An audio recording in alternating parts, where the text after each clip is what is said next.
Okay, welcome to the 98% podcast where we hear real stories from real people. And I am here with Jacob. So, Jacob, tell us a little bit about yourself. Yeah, man, so cool to be doing this. Yeah, my name is Jacob Kirkwood. See, I'm a husband. I'm a dad. So my wife is Sydney. She is awesome. We met in college. We've been married for 4 years. And then we have our little son Judson. We call him Judd. So he is coming up on 15 months old, and so that's our first. And so when he was a little guy running around in a kilt to the last Highland game we were at, which was pretty fun. But yeah, outside of that, I'm on staff at a church and Christian school up in Prior Lake, Minnesota. So it's just like a southern suburb of Minneapolis. And we've been here for about 2 years and love it up here. I married a Minnesota girl and found a place where it's nice and cold because I'm hot all the time, and I love it. Love being up here, but yeah, and I like throwing and lifting things are really my other things outside of theology and being hanging with my family. Nice. I like that. Okay, I have two follow-up questions. So, Yeah. one, have you ever had a Juicy Lucy? Yes, I have. Yes, Okay, they are glorious. I know because I know that that's the Minnesota thing. I know because I used to travel for work, and when I Oh, go to sure. Minnesota, that was the thing they said every time, like have the Juicy Lucy, but they were specific. They were like, you have to get it from this place. There are certain So, places, and as a yeah. relatively new recent, especially that most of it was like being pregnant or new baby, we have not Hmm. gotten up into the city to try like the OG. So I've either Hmm. had backyard versions or a restaurant that's closer to us. It was more like 15 minutes away that had like good reviews and what I didn't have to drive into the city. So I have had one. The best part about it is probably the like extremely stern warning from the waiter, like this cheese is molten lava and you will die if you bite right into. So they like get in your face and are very Dude. clear. So it's quite the experience. But yeah, that's a big part of the culture here. It is, yeah. It's funny because I was going to say the same thing. I was like, that was my favorite part is when they gave it to me. They're like, give it 10 minutes. Yeah, just Yeah, they're chill. like, yeah. Otherwise, you're going to burn your face off. Essentially, Yeah, like, okay, yeah. This is deal. incredibly dangerous, actually. This is like an Exactly, upgraded version of the fajita plate at a Mexican place. Like this is a problem, but it'll be exactly, if you chill out for a bit. exactly. So, and then also, so 15-month-old. So, what is it like being a dad? Because I know fatherhood, Um, 15 months. I mean, that's fresh. Yeah, he's really in the kind of running around and getting everything, the true toddler stage. I mean, it's incredible. I mean, I've always wanted to be a dad. I'll share more of my background, but my mom was a daycare provider. So my dad Uh-huh. actually built an addition onto our house, so we had a daycare center in our home. So there were up to 16 kids in my house as a kid. And there's kind of one or two reactions to that. You either hate kids and never want to be around them, or learn to love it and want them. And so being around kids, being around babies has always been something I knew I at least hoped would be a part of my life. And thankfully my wife thought that too. So I mean, he's so much fun. This stage especially, it's the most chaotic stage. Hmm. He's one of my friends just joked. One of our friends just had a baby, and they made the term. They used the term the potted plant phase, which is when they're just tiny and they just lay there and you just like feed them and keep them alive. And they're Hmm. they're adorable and they're sweet, but the phase now where he can play, and Hmm. he's throwing things. That's his favorite thing in the world right now. Ironically enough, is he wants to throw everything he gets his hands on, and so he's just so fun, and so exhausting and all of that too. But it's pretty sweet, and I feel like my wife and I make a good team. That's awesome. So, you want more kids? Yeah, yeah, we would love that if that's what God would allow. We actually, so we just some of our really close friends have a like fresh newborn, like a week Mm. old, actually less than a week old, and we just met him for the first time today. And so, holding my son and kind of helping watch him while my wife is getting to hold the little baby. And then switching, so holding my big squirmy kind of toddler, and then getting a newborn. I about 10 minutes in, I look at my wife. I'm like, can we have another one of these? Yeah. And thankfully that didn't scare her off. So I think we're at the phase where we're like, okay, we could see another. And we're around people that have big families too. Just Mhm. some of our good friends have like 5+ kids, and so Mhm. we watch them do life with that, and it's chaos, but it's awesome at the same time. And so Mhm. Obviously, we can't predict, but we would definitely be open to like one of our next purchases will be a minivan, just to prepare. So There you go. Perfect. yeah, we're getting ready. Okay. So I know some people have a number. Do you have a number in mind, or does your wife have a number? No, we've never really landed on one. We kind of always said like we're okay with more than two. Like two kids is kind of your classic like American dream. You like try to have a boy and a girl. And we both knew we were comfortable with more than that. And we definitely don't think double digits. So somewhere in the middle there, between 3 and 9. Yeah, I don't know. I kind of joked about that with my mom the other day, and she was like, "Are you thinking that many?" I'm like, "No, just." We're both in our 20s, and so like it's like we could definitely have more, and but no, I've never had like a hard and fast kind of whatever happens. Nice. Yeah, Okay. So go with the flow, huh? yeah, pretty much. I like that. Okay. So how do you know me? Yeah, through Highland Games. We didn't really get to talk a lot, but through the means of Chip and Lane, and those guys that you already knew, because they're kind of part of that crew down there in Mhm. Missouri. The only person I knew at that game was Josh Veach, who was throwing with the A's. He's the guy who Uh-huh. spins with the sheaf and does all the witchcraft like that. And so Josh was kind of my one point of contact. I had heard some of the names of guys, and of course Tom Van Vleck is a legend. Mhm. So I knew of that game. But yeah, all I saw you, like I recognized you, and I was like, that dude has a sweet like goatee facial hair situation going on. That's really all I just heard about you and moved on because we didn't throw together. Because Yeah. you compete in lightweight, right? Hmm. And I did not. I'm about 85 pounds too heavy to be a lightweight, so that was not an option for me, and it probably won't be. But so yeah, we were kind of in the same proximity, but then I just had a blast with Chip and Lane and those guys. We had so much fun competing, and I became Facebook friends with those guys. And I can't remember if it was Chip or Lane's profile. They posted that they had done a Highland Games podcast with you, and I think Hmm. I saw the one with originally I saw yourself and Chip and Lane and Tiffany, and I was like, this is awesome. Like, as someone who's obsessed with the games, I Yeah. saw there was a podcast. So that kind of led me down the rabbit hole of learning more about the 98% podcast. And now I've watched a bunch of episodes and stuff. So yeah, it's been cool. So they kind of made the connection. That's pretty sweet. Yeah. And it's funny that you talked about my goatee. I was just admiring yours. I was like, man, everybody's got such cool beards at Highland Games. It is And a I don't part of have the that culture for capability sure. just yet. Yeah, I was very, very facial hair runs in my family. My dad gets 5 o'clock shadow at like noon. And Wow. it's yeah, so he's always had that, and those genetics kind of kicked in for me around probably like, I kind of was growing facial hair early, but especially something clicked around like 19. Really, the mustache filled in at 19. I Hmm. could kind of get the chin strap going, and when that took off, I kind of didn't look back. So my wife, because we dated for a few years before being married, so 7, 8 years. She's actually never seen me clean shaven. She's seen pictures, and I showed her a picture, and she was like, "Yeah, you keep the beard." Like, and I was like, "Okay, all right, we know where we stand." Oh, dude, you need to do one of those. I've seen those videos with your kid, so you should do it where you shave and see see how he reacts. I've thought about it. I'm like, I'm going to traumatize that poor kid and my poor wife. Yeah, I still have such a baby face for being Really? 27, and for Yeah. being the size that I am and having the voice that I do. It does not work. Like, God very No. graciously blessed me with a beard to cover that, because yeah, this frame shouldn't have a 15-year-old face. It just looks weird.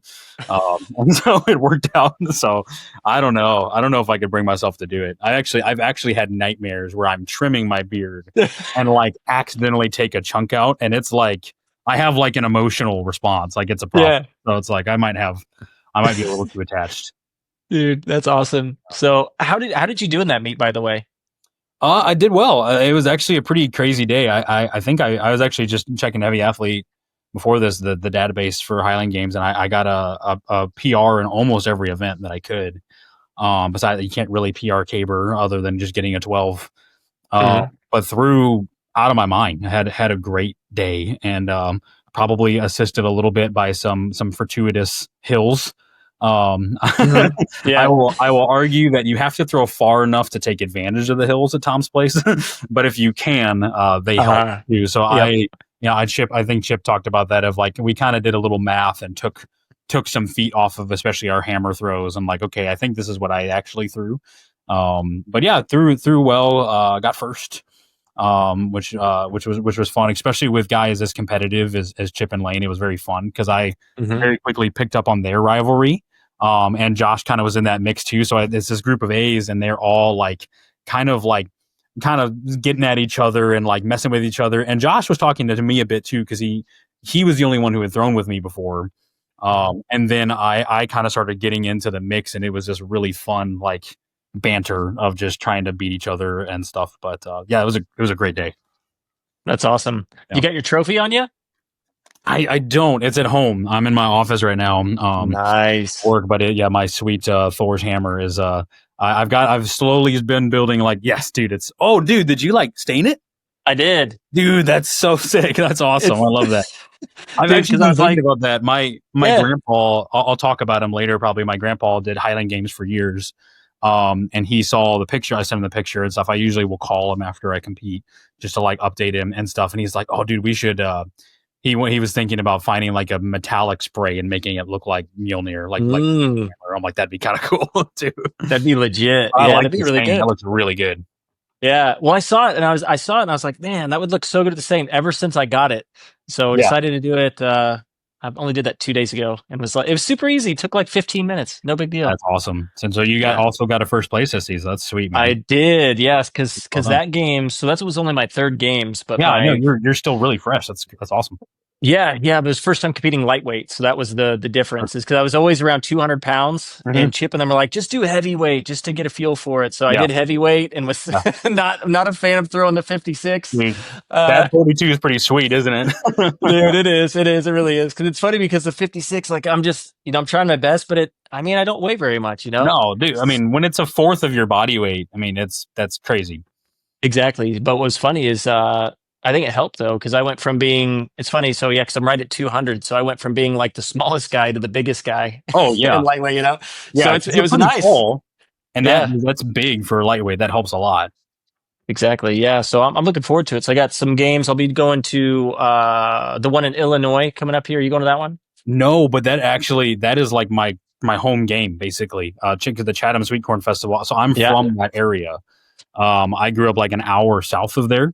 And so the first game I ever did was right in that area when I was like 19 years old. So the guy who runs that Merle Lawless is a Highland Game legend, kind of like very similar vibe to Tom.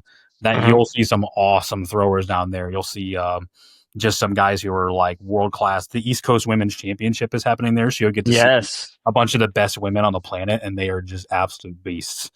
So dude. that game is like really special to me. The only reason I'm not going is we have the Minnesota Scottish Festival that is 30 minutes from my house. That some of my really good friends are organizing, and we're trying to kind of Yeah. grow that game too. Yeah. It's a historic game that had kind of a break and is coming back, and so they lined up on the same weekend, of course. And this one's obviously right in my backyard, and so Yeah. but, one of my goals is to get back down to Chatham again. So, but that'll be an awesome game. You guys are gonna love that. Yeah. I'm stoked. I'm excited about it. So that's good. I got my first implements coming in too, the mail Dude, Friday, so I'm stoked. sweet. That is So awesome, man. yeah, I got a 42, so I could practice weight for distance, weight over bar, and then I got a sheaf because sheaf is definitely my opportunity. So Good phrasing. I like that. Chief was my biggest opportunity for a long time. That yeah, was the one that took me the longest to figure out. It's really only more recently until like the last season clicked. yeah. Well, it's funny because it's so much technique. Like Yeah, that's what I'm noticing about that. It's like some of highly the technical. like I'm athletic, so a lot of the Mhm. other stuff like I can get by with, but there's certain things like sheaf's one of those Yep. like athleticism doesn't necessarily have a whole lot to do with it until you get really good with technique. Then I'm sure athleticism helps. But 100%. Yeah, it's man, technique is the barrier of entry to get to use your strength. Is kind of a exactly. way to think about it. And so it's like Yeah, until you establish the requisite amount of technique, only then does your athleticism matter at all. But exactly. I've lost to a bunch of guys on Chief that I'm stronger than, but Hmm. they were just more technical than me. So yeah, I think we're probably similar in that stones have always been a strength, and then Yeah. like weights and things like that were kind of fine.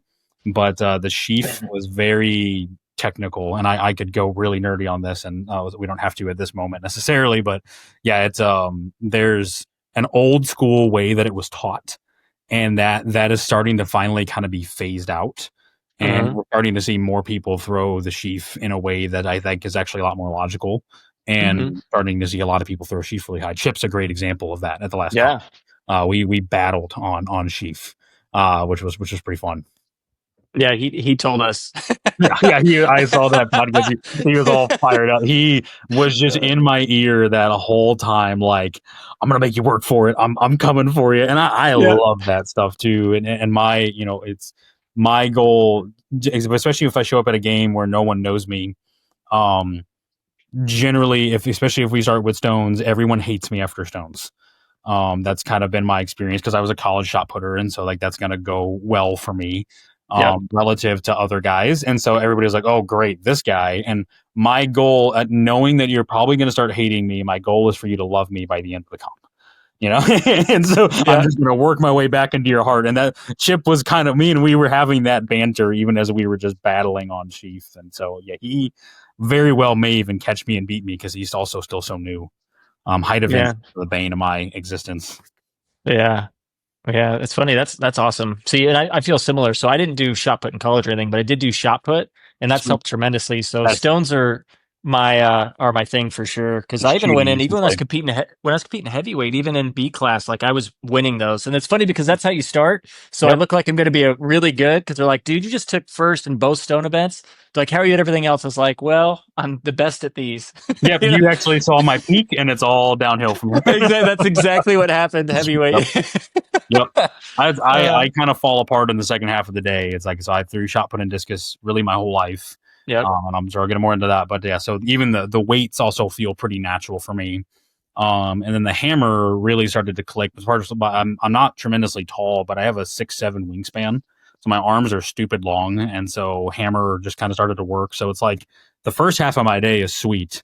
And then if I'm Hmm. going to fall apart somewhere, caber normally goes fine, but then the height events is kind of it's an anticlimactic end into things, especially competing with the big dogs. Like I got a chance to throw at the amateur world championships last year, and that was the place where I noticed the big separation between me and other guys. Was like, man, my height events, especially my weight over bars, gotta get better. Yeah. Dude, my buddy that I brought there at that meet for the first Right. time, C class threw 14 feet. Dude, Weight over I bar think I with saw that. I think I saw that number. zero technique. He got It's first at it, and I strong. was like, dude, he's a deadlifter, like he's a power lifter, like he set state records and all this stuff. So like Yeah, that'll do his it. strength is just crazy. And I'm just like, dude, Yep. if you could get technique, I cannot even imagine what you throw because he just 56, 14 feet. I'm just like, are Yep. you kidding? Are you kidding me? 100%. That is the Yeah, event where strength is just your friend. It helps. exactly. Yeah. It's the same thing. There's obviously a skill gap too. I've been beaten by guys that I out deadlift on WOB, but it is by far just the walk up and be good at something in the games. WOB's your way to go. You always joke about that's the one that strongmen are good at. That's the only event where a non Highland game athlete has the world record, so to speak, because it's half the work Bjornsson. He's six Yeah. foot nine, just a monster. And his technique is, I mean, guys that would tell you his technique is not good. He's just Yeah. so stupid strong and tall that he just hucks it. Whereas everything else, you could argue the stones, obviously, specifically they're shot putters that are better, but all the other events, it's a Highland gamer that's got the record. And then Yeah. a dude who's just brutally one of the strongest human beings who ever walked the face of the earth wins that event with bad technique. So yeah, Yeah. you got Sounds to about have right. you need something where you can be stupid strong. I actually think that's a benefit to the sport, because people that are athletic but maybe and strong but don't have a throwing background, they need something to be encouraging about the day, or Yep. they'll never come back and do it. You know, Agreed. yeah, Agreed. for sure. Okay. Cool. Well, just to give everybody kind of a preface on online here. So I gave you the questions, and what Yeah, we're gonna do is we're gonna go through these questions, and you're gonna answer and go as deep as you want. So let's get started on the first one here. So, what was growing up like for you? yeah. No, this was fun to think about. It was great. Not that there weren't hard things, but I was really, really blessed in the way I grew up. So I grew up in Southern Illinois, so hour south of Springfield, in a town called Dorchester, and there's 150 people. And so that's home for me. And well, I mean, I guess you could argue there's 149 because I'm gone. It's not that hard to count. It would take Yeah. me like a brief afternoon. But that was home and kind of like on the outskirts of town. And so, I mean, like not uncommon to ride my four wheeler like down the main road of the town and things like that. No gas station. We had a vending machine at one point at the little city hall, and they got rid of that, and so that was literally the only place of commerce besides the grain elevator in the whole town. But I loved it. It was awesome. So I went to another town for school, but so growing up there, running around, was outside a ton. And I have awesome parents. I was really blessed with my mom and dad, who have been just super present and super supportive in my life. So I have them and an older sister. And I really credit her with a lot of my kind of how I am, and even on sports. So my sister was an incredible athlete. She had multiple scholarship offers for both throwing, for shot put and discus, but then also for basketball. And she was physically stronger than me until I was about 18. So she was, so it was like the typical being beat up by an older sibling, but it was a girl. So it was even more hurtful, to my, to my ego. And she wasn't a mean sister, but, she just could throw me. I was really tiny growing up. I was really, really small for my age, throughout most of my childhood. And then that, kind of radically shifted. I had a really aggressive growth spurt, in like early high school, but I was kind of like a tiny little fast guy. Uh, Hmm. and so, yeah, my sister would just kind of chuck me around, and especially as a high level thrower, I would go pretty far. But yeah, so grew up there, and I mean, enjoyed school, enjoyed sports. I was really actually bad at the first three or four sports that I did. Hmm. I didn't actually get playing, even as like a fourth grader. I like didn't get playing time in baseball. Like how when like everybody's supposed to play, but like I was bad enough to where I was kind of like, Jake might set the bench. I was very uncoordinated. I was kind of fast, but that was really my only attribute. So I actually mentally associated myself as someone who is bad at sports, because I had the comparison of my sister, who was very good at everything that she did, and then I was not. And so I kind of actually kind of went more towards the world of the intellect. And so it was like, oh, I'm going to be really into Star Wars and science and things like that.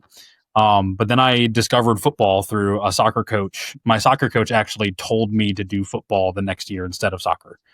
So he essentially redirected me, and then I kind of found something that I was somewhat good at, for the first time. And so then that really started the trajectory of my life, which was kind of bouncing back and forth between those worlds of, kind of trying to retain a physical capability, but trying to cultivate the mind, as well. And so that was really it. And so my high school experience.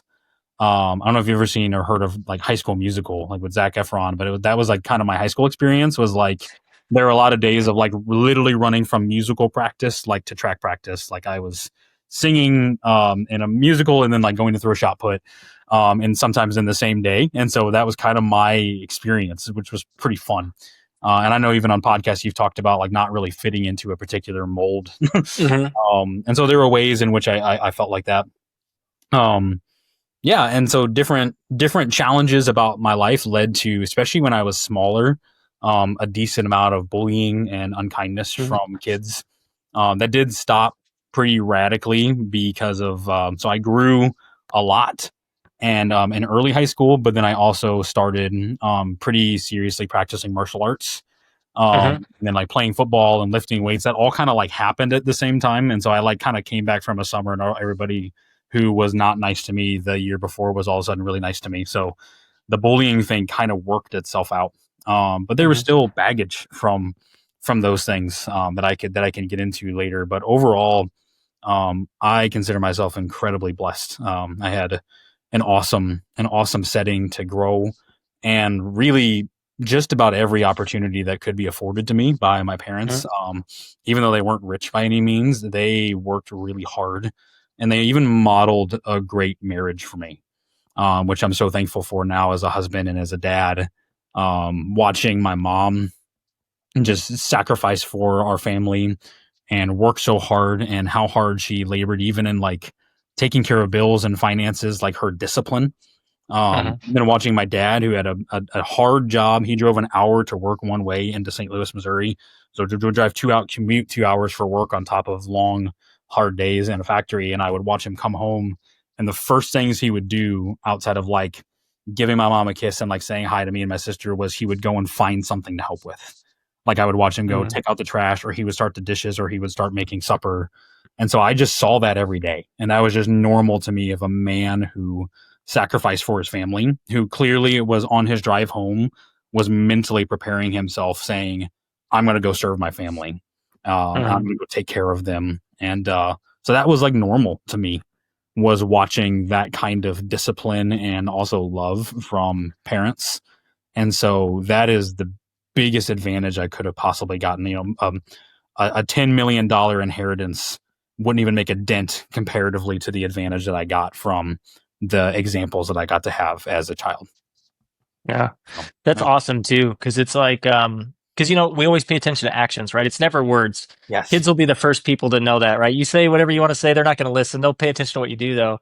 So it's cool that you had that modeled to you, and I'm Yeah. not surprised that you probably took on a lot of what you learned from that relationship and probably applied it to your life now. Yeah, I hope so.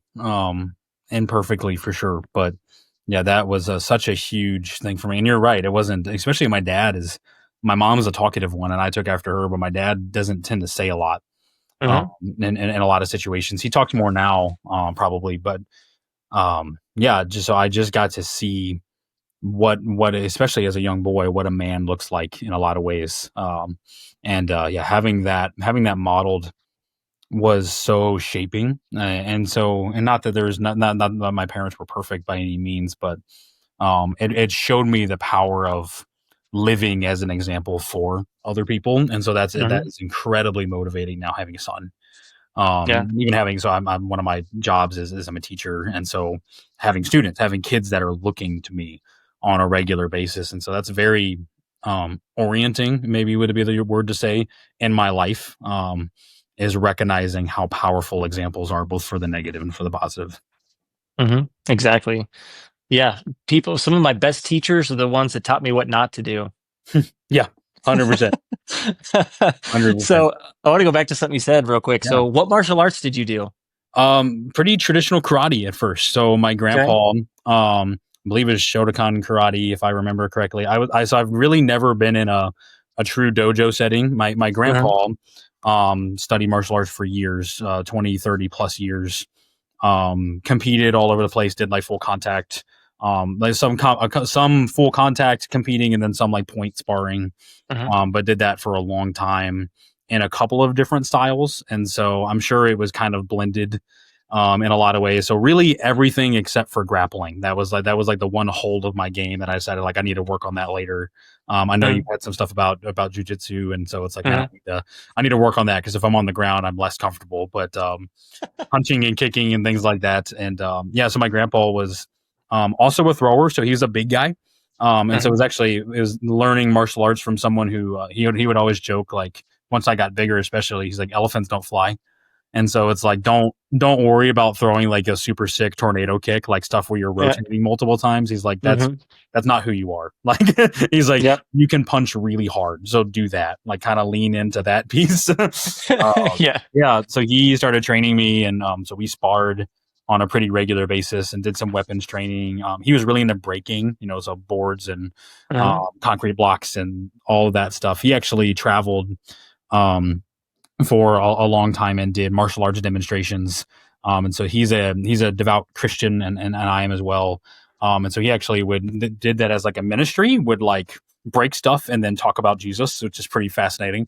And so that was a part of his life, Yeah. which was interesting. And so I'm 15, and there are boards that are covered in lighter fluid, and we're setting them on fire and then breaking them to get cool pictures and stuff. And so that was my experience in my grandpa's front yard, which is abnormal. And so he was the first person to punch me in the face, which is a unique relationship to have with your grandpa, right? And he jacked Yeah. me too. I mean, like, did not. We had Yeah. sparring gear on, but man, he did. I mean, every classic playbook, move, because I'd been learning on a heavy bag, so my hands are low because heavy bags don't punch Mhm. back. And he Yep. kept telling me, Jake, get your hands up, Jake, get Yep. your hands up. Yep. And finally he's like, well, like we said before, words are good, actions are better. And so then he just popped me with this really clean jab, and my head snapped Uh-huh. back, and I see stars, and the whole everybody has a plan until they get punched in the face. And it was like my whole Uh, world changed. I was like, yeah. oh, I don't like that at all. And whoop, all right, we're up here. We're nice and high of guard, right, for the rest of this sparring match. So yeah, he was very shaping in my life that way too. Dude, you learn quick when it's like that. Because I had a semi-pro boxer teach me boxing, Yeah, and pretty good. it was just one-on-one sessions, and that's exactly what happened. Like, it got to the point where he's just like, I had my hands down, and like, I'd keep them up, but then I'd punch, and Yeah, I'd notice they'd come down, wouldn't come and he back. just Yeah, whacked yeah. me one, and then like, oh, oh, okay, it didn't take Okay, long, and then you're we're like, always gonna come right I back got home. it, and then always, yeah, it's always there now. Yep, 100%. That you only need that once. Like that's what's so powerful Exactly. about that is Ex- a little bit of pain goes a long way with that. exactly. It's a good teacher, right? Yes. Yeah, so I am Okay. unbelted. I have no actual martial arts credentials other than studying under my grandpa, who had multiple. I had some black belts from a couple styles, and so I'm kind of a second generation. So I have no legitimacy. Just liked to punch and kick things, essentially. I mean, I'm the same way. I Yeah, mean, think about it. It's all here. If you ever have to use it, they're not going to ask what your credentials are. that's true. Yeah, that's a fair point. Hold on, what's your background? I feel like I want to ask people that nowadays, especially as good as some guys are at jujitsu. There's some small guys out there who could probably just twist me into a pretzel, and it's like now I want to know what your background is before we have an altercation. Exactly. Mm-hmm. Uh, okay, perfect. So let's do next question. So this is one of my favorites. So what's the biggest struggle that you've made it through? Yeah, so I kind of I think somewhat successfully avoided it until now, but yeah, probably the biggest piece of my life and biggest piece of my story was so when I was 9 years old, I was diagnosed with Tourette syndrome and then obsessive compulsive disorder. And so you may be familiar, but just kind of for the sake of anyone listening, Tourette syndrome is both are neurological disorders. Tourette's is a tic disorder. There's more tic disorders than Tourette's, but it's definitely the most famous and the one that's kind of been popularized even on social media and things. And so, but Tourette is typically diagnosed with having a prevalence of both motor and verbal tics, so movements and sounds Mm, combined. And so that's usually part of the diagnosis process. So I started showing signs of that around 8, when my parents were just noticing me making some different noises, and then kind of just like kind of asking me why, and I wasn't really noticing that I was doing it. And then mhm, especially once they started getting louder, of course, just naturally being like, hey Jake, don't make that noise. And then I was generally a pretty obedient kid. um mhm, so then when I wasn't listening, at first, I was getting in trouble naturally as I should, but it started to dawn on my parents like maybe there's something more going on here because this is kind of out of character for Jake. mhm, And so they noticed that, and so there's kind of a doctors and eventually a neurologist. And then so yeah, the dual diagnosis was Tourette's and then obsessive compulsive disorder, which once again has lots of variants and kind of people's stigma or concept. It's a lot more broad in terms of its application, but even things, simple things like, for example, if I touched something with one hand, I had a very strong compulsion to touch it in the same way with the other hand. So like desiring balance or desiring being equal on mhm, both sides of my body, which sounds fine, but the problem was if I could not fulfill that compulsion, it would lead to like panic attack type symptoms. mm, So that became like, oh, okay, this isn't just a preference. There's something deeper going on here. So yeah, I was diagnosed with both of those when I was 9. My family's amazing. I was really blessed. I had an awesome church. I really had like I said, every resource around me, and which really helped with coping. But I've kind of joked that if I didn't have Tourette's, my life would have been like too easy. And so that was the thing. That was the as the Apostle Paul would use, that was the thorn in the flesh. Right, that was the hard thing. So what that looked like, well, for obviously people are normally curious, like, well, what tics did you do? mhm, So for me, there was a couple of pretty loud verbal tics, like kind of just a like a kind of a guttural, like a humming type sound. I did mhm, kind of a higher, like of a screeching type sound. Um, Ticks are interesting. The best way I've learned to describe them is it's kind of like a yawn or a sneeze in the sense that you can kind of tell it's coming. So there's an urge. So there's misconceptions that some people think they're totally irresistible, like it's more of a muscle spasm, but they're not. It's just a very strong compulsion to do a thing. Hmm. And a lot of times there's a sensation that if I don't do this bad thing, I'm gonna like explode or something bad is gonna happen to me. So there's a very, very strong compulsion. So like if you ever gotten poison ivy or a mosquito bite and like trying not to scratch an itch is Hmm. very, very similar to how fighting with a tick feels. So amen. So some verbal ones. And then sorry, one of my students is poking his head in. I had my blinds pulled closed, but he's 6'7", so he could see past him. But so verbal ticks like that, so making a couple different loud noises, and then I had some motor ticks a lot with my neck and my head and my eyes. So I did a lot of blinking, a lot of twitching. Would come home with like a sore neck from school. And they kind of they develop, and the funny thing about ticks is they can change. Hmm. And so they develop over time. But yeah, so that was there was a variety of them, but especially the verbal ones were the socially awkward ones. They're just loud.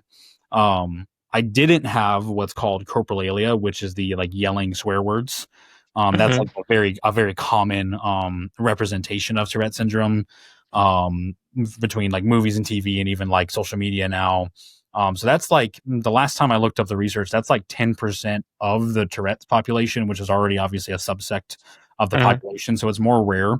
Um, but I do remember my parents being very concerned about that and trying to like really trying to screen things on TV and like make sure I didn't hear swear words because obviously you can imagine, especially like in church or something, just like screaming obscenities at the top of your lungs would like even if they people know I didn't mean it Yeah, yeah. would have been funny for sure, but not preferable. Mm. And so that was a piece, and then OCD was kind of its own piece. So that really started to develop in a lot of like anxiety type symptoms, especially one of the really pivotal times I remember. Like one of my compulsions was having to do with like my parents leaving the house. Like I felt that I must go with them, or something really bad would happen to them. And I became completely convinced of that. And so I dealt more with a brand of OCD that struggled with like intrusive thoughts and things in that world, whereas a lot of people have associations of like being very neat and orderly and tidy, which can totally be true Hmm. with OCD. I didn't have that actually when I got older, and this was not as mean as it sounds, but my mom would joke that she wished I had the good OCD. So my room would be clean because it wasn't like I was not a neat and tidy kid by any means. So there are certain things I am particular about, but I actually didn't really have those experiences necessarily. And everybody's is different. We don't really understand the human brain, but so that's kind of a survey of it, I guess. And so yeah, diagnosed at 9. And so what that looked like obviously in school was I was tiny, so I was the little twitchy kid, and you can kind of just imagine how well that went in school as far as kind of bullying and kids being unkind and even teachers at times not understanding. I would say generally my school system did okay. Hmm. Schools have come a long way in the past 15, 20 years about IEP, like individualized and education plans and things like that. But there wasn't it didn't seem that there was a ton of experience with any kind of neurological disorders in my school. So there were even some tensions with teachers, and Mama Bear had to come out a couple times, I imagine, with my mom. That my parents were amazing. They really actually helped with the education piece because that's probably one of the most important things with Tourette's is as soon as you learn that someone has it, it rapidly makes the social interaction easier. Obviously, until that point, when you're wondering what they're doing or why they're doing it, or maybe you think they're rude, that gives you a preconceived concept. And as soon as you know what it is, you're like, oh, okay. So I actually remember my whole fourth grade class. My parents kind of lobbied for, and my parents were not overly aggressive with this. They just asked, and my teachers were like, yes, and they showed a video about like what is Tourette syndrome and things like that. And so once again, I had a great support system, but it was really challenging for a couple of reasons. It made school more difficult for sure, like attention span and things like that, or sometimes even physical things like my ability to hold onto a pencil when I was ticking would be difficult at times. There was a season where I took tests orally instead of writing. My school did try some different things. I actually had a short stint in special education. And then they tested my IQ and they took me back out, but that was like the best like week of my life. It was awesome. Like those guys were great. I remember I was like reading like Lord of the Rings and kind of hanging out and like playing with puzzles and stuff. I'm like, this is great. And the kids were awesome. They were like the Yeah. nicest people ever. And I was like, man, these are my people. And I was actually kind of sad. When I pivoted back out. But especially, socially was where it was most difficult for sure. But then the other piece was just mentally, feeling like my brain is in mutiny. Was kind of a way I would describe it. It's like, man, there's a part of me that is doing something that is against my volition, against my will. I don't want it to happen.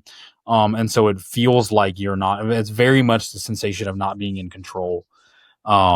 And it's really scary, I think, for that to be happening to you, especially when you're little. And so, especially Tourette syndrome tends to ramp, especially with boys. It's much more prevalent in boys for whatever reason. We don't know why. But then, especially around puberty time, you kick in the hormones and all of that, and Tourette syndrome ramps up in terms of its intensity. So you kind of take the normal middle school awkwardness and things like that, and then you just kind of toss in a pretty aggressive case of Tourette syndrome, and you get a fun recipe for any kind of social interaction. And so obviously any kind of being up in front of people was like incredibly difficult for me. But I think the two biggest difficulties were both just socially, like fear of man and fear of people perceiving me, and making fun of me. And I'm sure probably more of that was in my head than was even real, and though there were definitely some real things.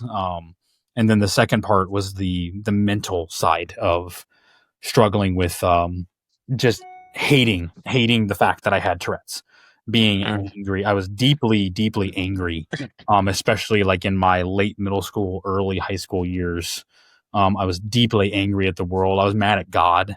There was a lot of anger that I wrestled with there. Um, yeah, sorry, there's a lot there. But I think, yeah, so that began to progress in different ways, and tried a bunch of medications.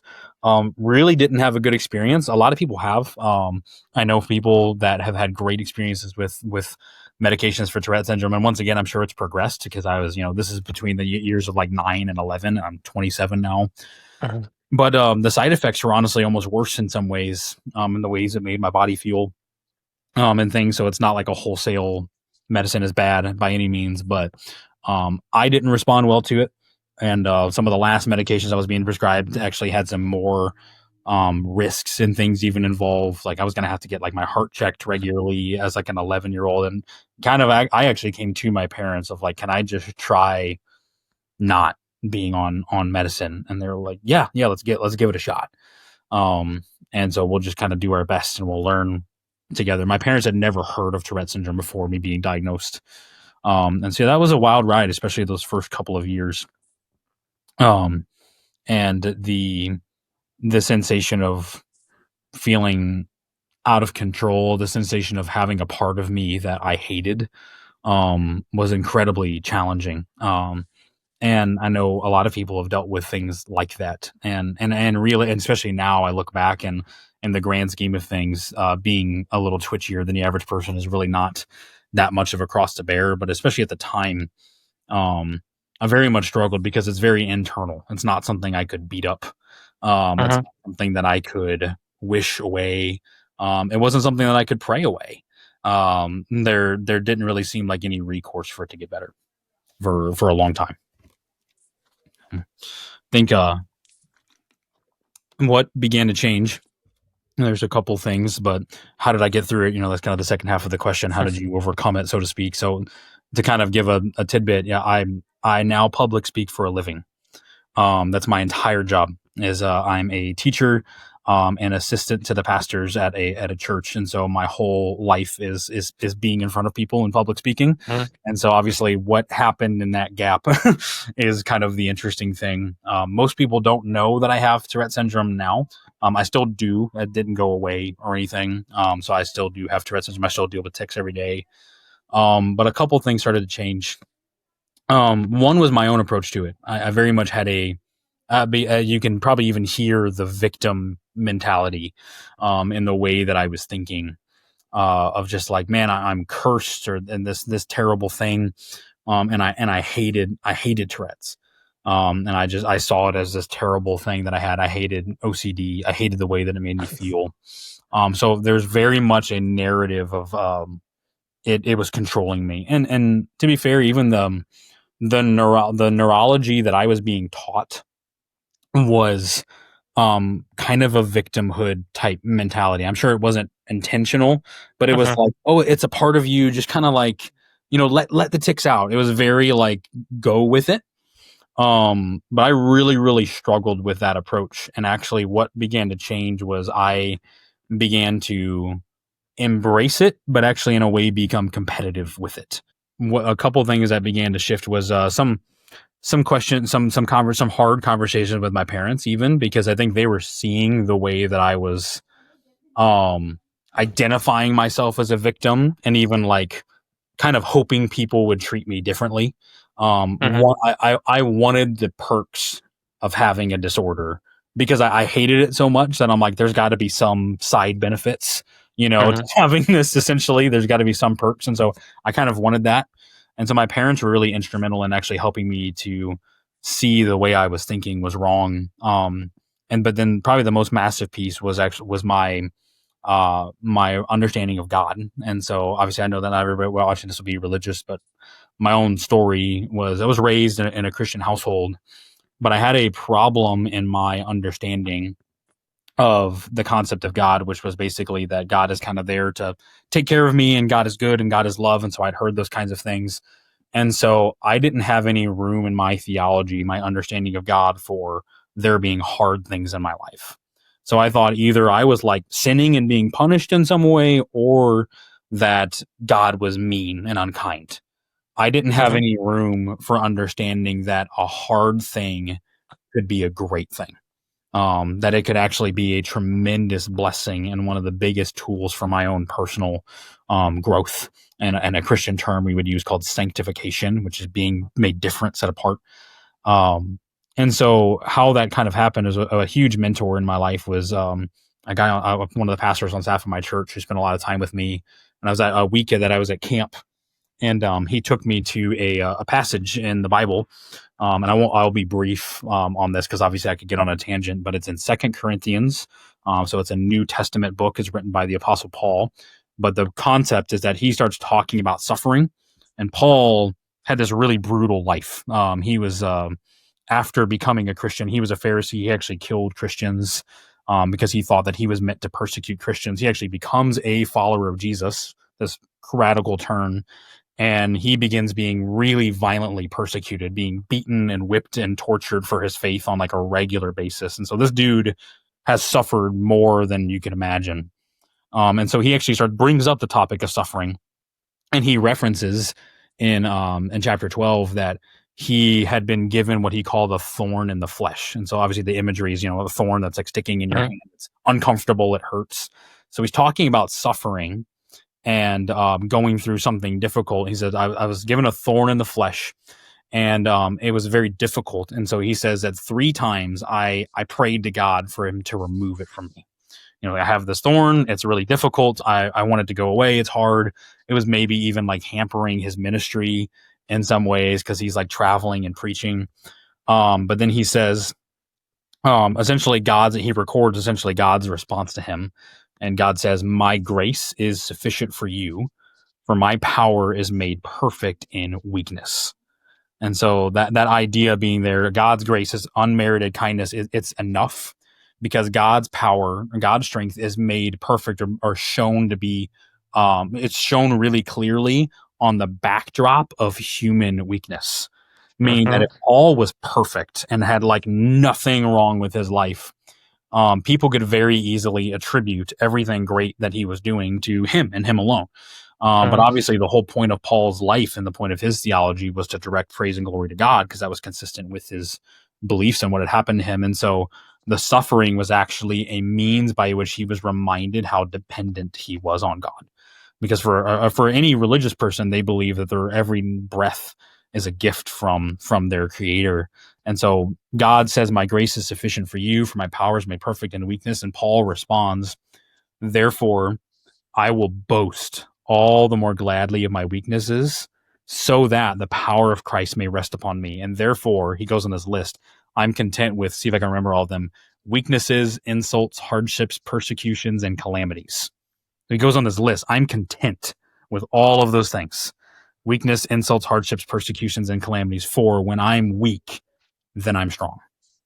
And that last phrase, my youth pastor walked me through that. And I'm having a hard time not getting choked up now, but I wept and I wept and I wept and I wept.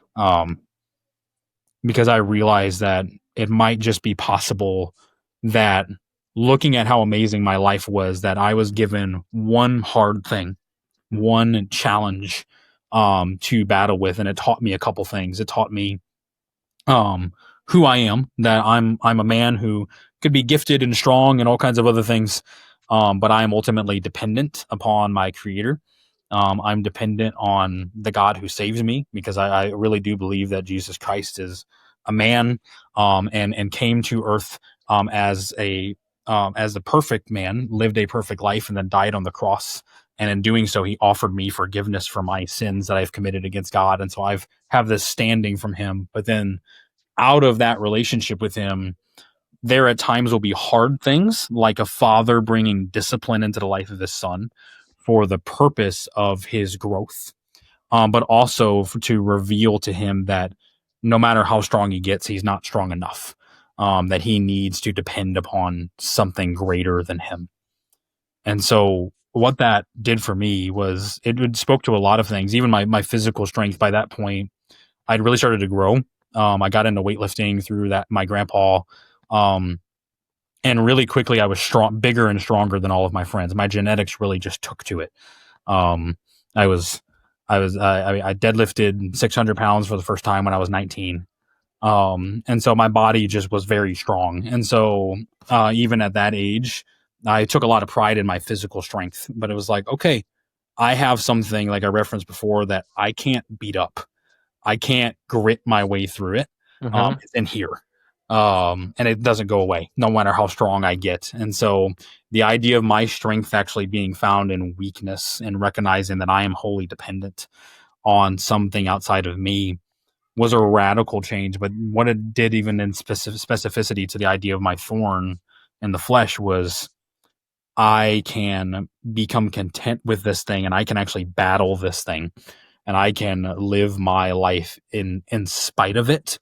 So becoming competitive, but also accepting it at the same time. Like, Mm-hmm. I have it and it's not going away, and that's really important, but now let's see if I can beat it. Let's see if I can do all the things that people tell me that I can't do, because I have Tourette syndrome. And so, there's obviously a lot more to that story, but that was around 14 or 15 years old.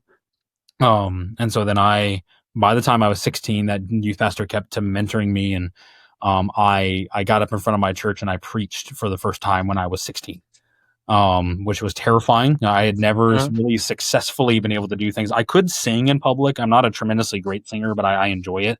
For whatever reason, singing, I know you love music. When I would sing, I wouldn't tick very much, and maybe we can get into that. It's kind of a neat coping mechanism.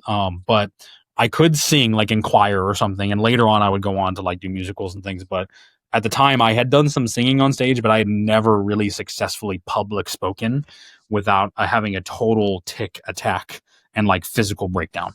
That was a typical experience Mm-hmm. of getting in front of people for me. And I don't know that I wouldn't call this even necessarily like a miracle or something really spiritual, but I got up in front of people, and I spoke for probably like 20 minutes with clarity. And I did not tick, maybe a few times, but I had total clarity in my speech, like I'm speaking to you right now. And it was radical, in its change in my life. And I realized that, oh, I think this is the thing I'm supposed to do, because every time I do it, I'm reminded that I shouldn't be able to. And that continues to reteach to me that awesome message that I have a God that would love me so much that he would not only save me from my sins, that he would, like a good father, even bring something challenging into my life for me to grow. and then hopefully my life could then be a representation of his goodness. And of course, I understand that not everybody who would listen to this would necessarily agree, but the effect on my life was really undeniable. That I Tourette's didn't go away; it didn't become super easy all of a sudden. But whenever I would public speak, I began to have just clarity with Tourette's.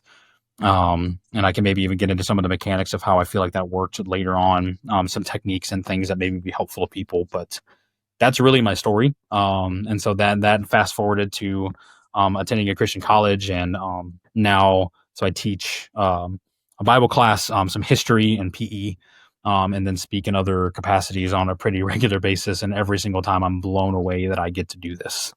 That I get to take the very thing that I was told hundreds of times that I would never be able to do, and I get to do it to provide for my family and to put food on my table. It's pretty cool. That's awesome, dude. That's a powerful story. Thank you for sharing No, that. I appreciate that. no, happy to, man. Yeah, I'm So, thankful. It's been a wild ride. yeah, a few things I took from that. So first Mhm. of all, that's why I love this question so much, is Uh, because, like you were alluding to, like it's the struggles that people go through that they make it through that are so powerful. And think about the character that that built, oh right, yeah. in you and in all these people. And it's funny that so many people want to avoid, right, the uncomfortable. We want to avoid the Oh struggle. We yeah. want everything to be comfortable, good, great, perfect, etc. And then you think about it, like, what kind of life is that? First of all, think about entertainment. Like, Mhm. would you watch a movie about somebody whose life is No. perfect? Yeah. No, You're so boring. no, Right. exactly. Yeah, exactly. So that's why I love this question so much. So Oh. there's that, and then some of the things that you said I really liked is like it sounded like a key moment for you was letting go of what you couldn't control. Yeah. Yeah. Does that feel pretty accurate? I totally. Yep. Yeah, which is kind of fascinating, especially considering you said you had OCD, right? Which Mhm. is about control. So the fact that you were able to let go of, Yep. you know, control, What? like I can't control this, so there's no sense in trying to even just let it go. And it Hmm. sounded like there was a lot of healing in that, right? So that's Absolutely. one thing I took.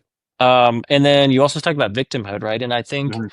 when I think about victimhood, right, when we come at a place from a victim mentality, we give our power away. Yeah. So thinking about like you taking responsibility and owning that and accepting it and being competitive with, like, that was power, right? That was pure Hmm. power in that space because you were taking responsibility, right? It was no Right. longer Right. something you had to deal with. It's something you got to do. Like, I don't Right. have to, like, I get to do this. I get to handle this. And I think that's Hmm. cool. And then another thing that you talked about is you said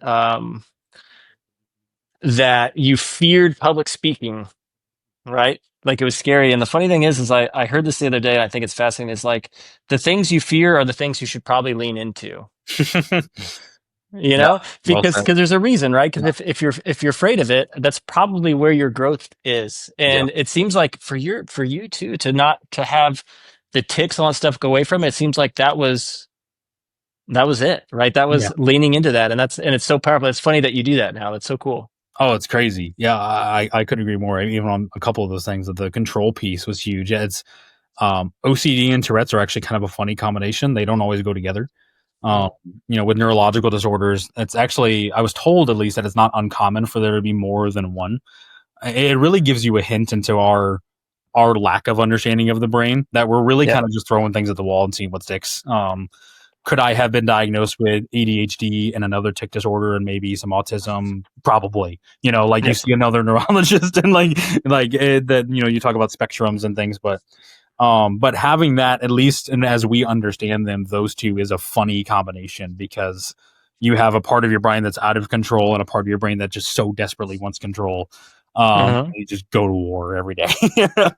And I really agree that it was a very, it was a tremendous act of the will, kind of that some of that like watershed moment, probably 14, 15, of like, this is okay. Like, this is a part of me, and I Mhm. don't think it's going away anytime soon, and that's okay. But part of the reason that it's okay is because I'm gonna go to war.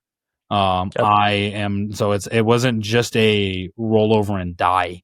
Mhm. So realizing there is going to be a piece of me that is going to feel out of control, But for what I can control, I am going to discipline myself to work, and to allow it to not be something that defines me in the sense that I see myself as a victim, um, or yeah, allow it to be preventative or an excuse or a crutch. Uh-huh. And I once again I have my parents to thank for that, a lot of that. My youth pastor, I had some people that were really instrumental in my life and even helping me to see that. They were very gracious with me, but they helped me to see times in which I very much wanted to use it as a crutch because it's easy, and you have Uh-huh. a you have a great built-in excuse, for a lot of things. And obviously, people with far greater challenges or far greater trauma, that temptation is just even stronger. And it doesn't take away the legitimacy of your pain, Uh-huh. but seeing yourself through the lens of being a victim, uh, it really limits the ability that you have to work for it, or you use the language of power. Like you really don't have a lot to hang on to, uh, Uh-huh. there. But seeing it as a gift of, I like you said, I get to do this. I get to go to battle with this today. This is going to make me a better man. For me, this is going to make me a better follower of Jesus. Because in a way, I get to suffer in a really, really small way, like Jesus Uh-huh. suffered. And that's incredibly powerful. Yeah. That's awesome. Yeah. Okay, so next question. So what are you currently going through that's positive or negative? Oh yeah. There's the ongoing reality of those things, of course, but I would say by at this age, I can essentially stop ticking when I decide to.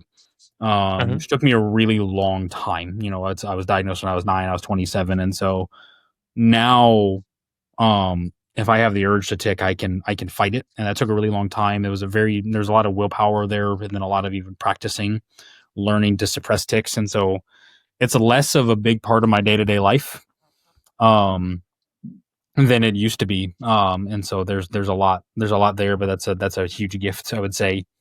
So as far as what I'm currently going through, really a lot of it's just being a dad, Uh-huh. and being a husband. Really, that's kind of the area I'm learning. I would kind of jokingly just say adulting, in Uh-huh. general, of buying a house in a week and a half, for my first house. And so there's a lot of those pieces of. I heard once it was said that, manhood, being a man, is the glad assumption of responsibility.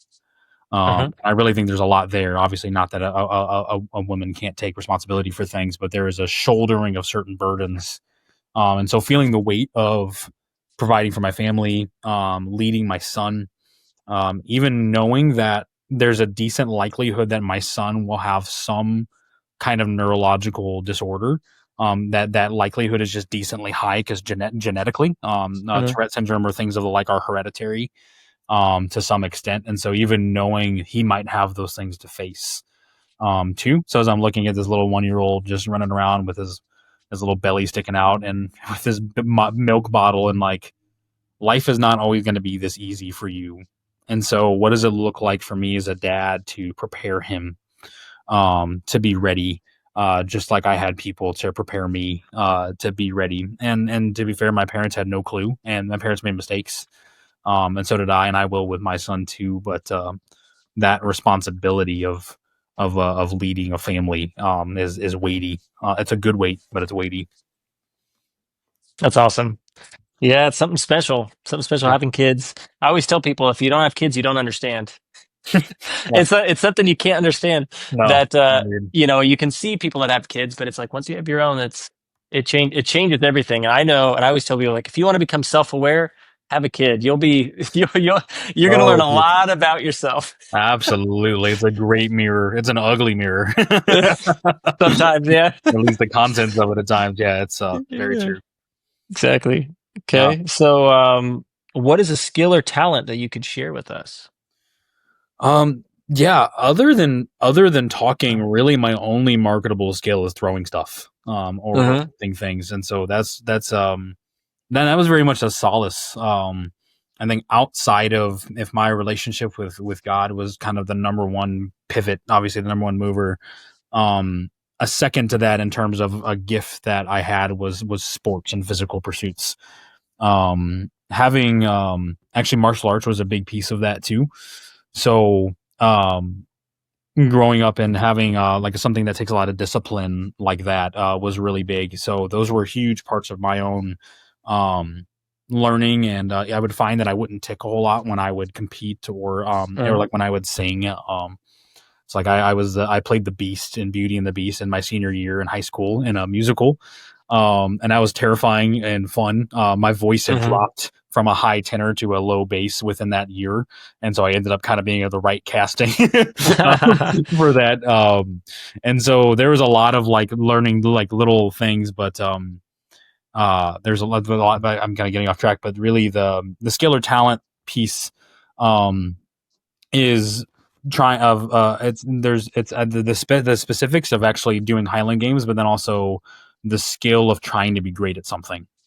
Mm-hmm. Because I think that's kind of a pursuit in of itself. So as far as throwing and Highland Games, my background is my grandpa was a thrower, so he threw shot put and javelin in college way back in the day. And then my dad threw a little bit of discus at one point, and then my big sister was a college thrower, and then I was a college thrower. And so it was very much a family thing. And my mom totally could have been. She's actually a great athlete. She just didn't really have those opportunities. Mm-hmm. So genetically, it was just throwing things. There was always other sports, but like it always kind of gravitated back towards shot put and discus. And then I was lucky enough to have a grandpa that he late in his life discovered the Highland Games. So he was a photographer and was actually in the Springfield, Illinois area, not far from Chatham. It was at a different game. I think it was at the Illinois State Fair. But he was taking pictures. They would have a Highland Game there every year, and so he's just taking pictures for the newspaper. And they're like, "Hey, dude," he's probably like in his 50s, and they're like, "Hey, you want to come try this?" And they have kind of like practice caber, and he turns a 12 the first time he touches it. And then he picks up a stone and still has a pretty good huck on a stone because he kind of that shot put still is Mm-hmm. ingrained in his soul, like you had thrown before, and people were like, "You should do this," like, and so he ended up like going to Masters World Championships and competing. And stuff. So then, yeah, I had access to that. So there was a caber in my grandpa's front yard, not like full Tom Van Vleck style in terms of how much Mm-hmm. games was a part of his like yard, but it was Mm-hmm. competitive at least. So I was like learning to turn a caber in high school, and so kind of had my first exposure to the weights. Really, I got to try just about every implement through him. And so once I dabbled a little bit in Highland Games when I was in college, and really enjoyed it. And basically, I was good at stones and nothing else. So Mm-hmm. similar to kind of probably how you felt of just like I could roll up and be really good at that and okay at weights, and then bad at everything else. But I really, in the past couple of years, I dabbled in powerlifting and things like that. I enjoyed it, but throwing kind of called me back. And I got back in the Highland Games now about 2.5 or 3 years ago. And I did a game for the first time in a few years, and it like bit me of like, oh, I want to do this. I want to do this really bad. And so the stones are still an area where I was strong, but I kind of I got a hold of some different equipment. I started to train. And the cool thing, which I never expected to happen, is I'm currently the number 2 ranked amateur in the country. Uh, Nice. Crazy. And I never thought I'd be able to say that. And if I'm being really nitpicky, the guy that's number 1 competed once as an amateur this year, but he's actually a pro. So he's just Mm-hmm. on the database. And so if you want to like get technical, you could argue number 1, but Nice. there is a number 2, and I'll take that. And Eric Fraser, he's a beast. He's actually a former world record holder in the heavyweight. He threw the 56 pound 49 feet. So just an absolute mutant. And so being second behind that guy is fine with me. But so kind of trying to figure out the path to going pro. Mm-hmm. So I never thought that as a 27-year-old I would find the sport that like I was best at. Mm-hmm. Because I was like pretty good, but not great at like just about anything that I did. When it came to like football or throwing, but really kind of finding a niche. And part of it is there's less people that do it than the Olympic, obviously, track and field events. But then there are specific techniques and things. And so really I started to dedicate my life, not my whole life, but really any spare time I had to training for Highland Games. And that's been the case for about a year and a half now that I've been training really consistently. And days like out of Tom's, I kind of got to start to see the fruit from that if things went far. So there's a throwing piece of it, but then really it was what it was like to try to be as great as I possibly could be at something. And that's almost the skill that is more interesting. The discipline and the foresight. I think that's actually one of the biggest pieces is long-term planning to make really significant progress at something, because it's way easier to just fly by the seat of your pants, or like Uh-huh. do what you want to do. Instead of having a workout program, I'll just kind of go do what you feel. Like I could have a throwing plan today, or I could kind of just go chuck some stuff. But starting to plan 3, 4, 5, 6+ months out in advance, to try to be really competitive at something, and like, hey, take a shot to be maybe one of the best in the world at a thing, which I never thought that I would have a chance to do that at Uh-huh. anything. But now I have this chance to do this because I found this little niche that's awesome. And so it's partially the answer is throwing, but really kind of the answer is what I could maybe share is um it's really valuable to try to find a thing and be great at it. Uh-huh. Being a jack of all trades is awesome, and some people are wired that way.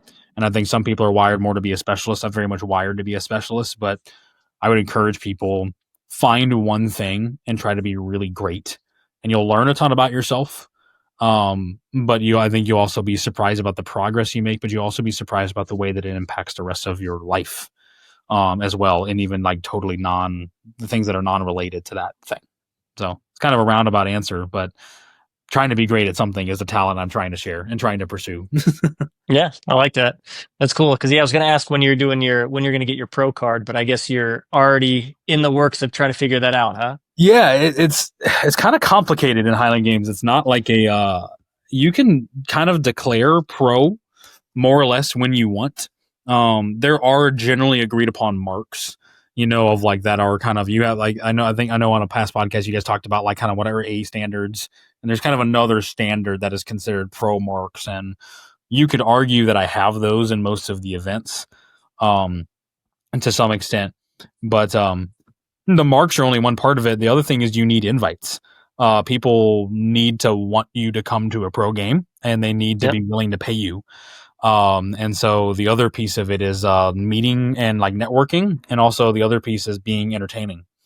Uh-huh. Because you are at a lot of festivals and things, you're essentially paid entertainment, and that's how you get the money. And Yep. so, yeah, the marks are really starting to come as far as that. What I'm learning is like the next steps. Probably the next piece is if I could win the amateur world championships.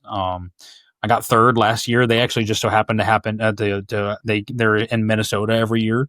There's like a couple amateur world championships. There's the IHGF one, that I believe is like in the Kansas area, and then there's the one here in Minnesota, the Renaissance Fair every year. And I actually got last minute invited as an injury alternate, basically just because I'm local, because I was kind Uh-huh. of new and I don't have much of a social media presence. So a guy got hurt, and the director reached out to someone in our area that he knew of that was like a former high level thrower, and he's like, "You guys have anybody? Like, or do you have any recommendations?" He's like, "Hey, there's this kid that lives like 20 minutes away from the Ren Fair, and he's like pretty decent. Like, you should give him a shot." So I got a Facebook message from this Scottish guy named Bob, and Uh-huh. he actually Scottish too, like sweet accent and everything. And he's like, "Hey, I would like to cordially invite you to the Amateur World Championships." I'm like, "What?" And Nice. so I show up as an injury alternate, and I throw my face off, and I got third, Nice. out of 10 guys, and so, which was crazy. And so this year, gunning for first if I can. There's Uh-huh. a new crop of guys. 4 guys went pro from that group last year, but some of the other guys coming in are monsters too, and so we'll see what we can do. Good. I'm excited. That's gonna be Yeah, awesome. it'll be fun. We'll see what we can do, man. That's gonna be a battle, but it's gonna be a blast. And I love that there's a growing culture of people in the Midwest who want to throw stuff far. Even you guys down there in the Missouri area too. I'm excited for Uh, that. I'm excited to have some games that I can hit up down that way. So I'm looking for the next time I could be on the same field as you guys. It'll be fun. yeah, that'll be a good time. So now, who's someone that's changed your life that doesn't know it? Yeah, this was really hard. Uh-huh. Because I've been so lucky to have so many people in my life. Like I could talk about mentors from college, um, talk about currently the guys I get to work with here, my wife, obviously, but kind of maybe in specificity to some of my story would be I've referenced him a couple times, my grandpa. So he still lives down in Illinois. He's like in his mid 70s now. He's still in really good shape. He's still really strong. I actually got to compete in a high. My big sister, and him all got to share the field together.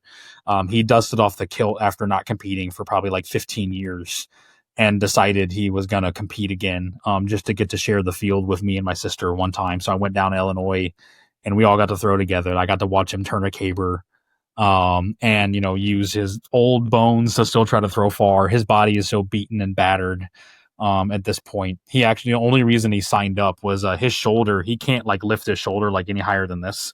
So like stones, all of that were kind of a non-option. He's like, maybe I can throw left-handed, but he was mowing and tripped and fell over the mower and like rolled over the mower. And mind you, this is a man in his mid 70s, like landed on Yeah. his shoulder. And because he's still kind of a tank, because he's been lifting for so long, he kind of pops back up, but he gets up.